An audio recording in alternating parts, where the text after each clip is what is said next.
Hi there. We have seen how a complete page looks like, and we changed some things to see how HTML works. Now we will start from scratch and create a simple template. This template will be the base for us to show the basics of HTML. We will start by making a simple HTML template. We will do this example in Visual Studio Code, just in case we have made a file for you. Every HTML5 document needs a special tag at the beginning of the document. We will start with that. Next, we add an HTML tag and a body tag. Every web page has a body and HTML tag. We will put all the content inside the body tag. Now that we have a template, we can start showing you HTML elements. We will start with making a link. For link we use a tag. Yes, just a. It means anchor. We can use anchor or link to another page or to link to elements within the page. We will create a link to CodeBrainer. We start with a tag. Next we need to tell the link where is it pointing to. We do it with href attribute. Href means hypertext reference. High-flying name for a link. Just remember that inside quotes you will put your link. Link to our page is https://www.codebrainer.com. Remember to always close href with closing quote.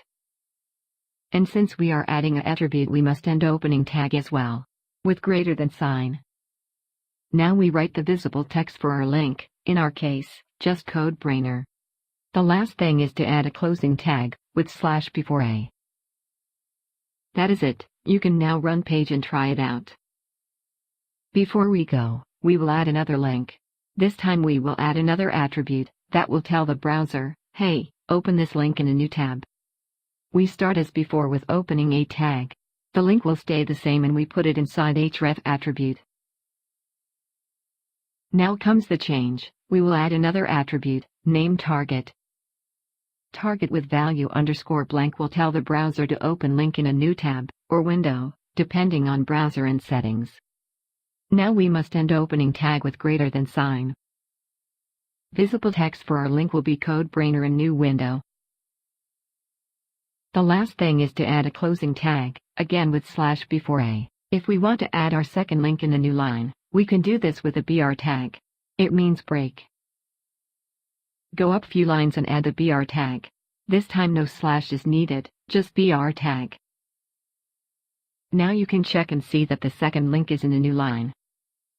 If you want to make a spacing as well, add another br tag and check the difference. We have learned a lot, but there is more to come in next videos. So choose a new link and try to change the code. Maybe you could add a link to our Facebook profile? And remember, have fun coding with CodeBrainer.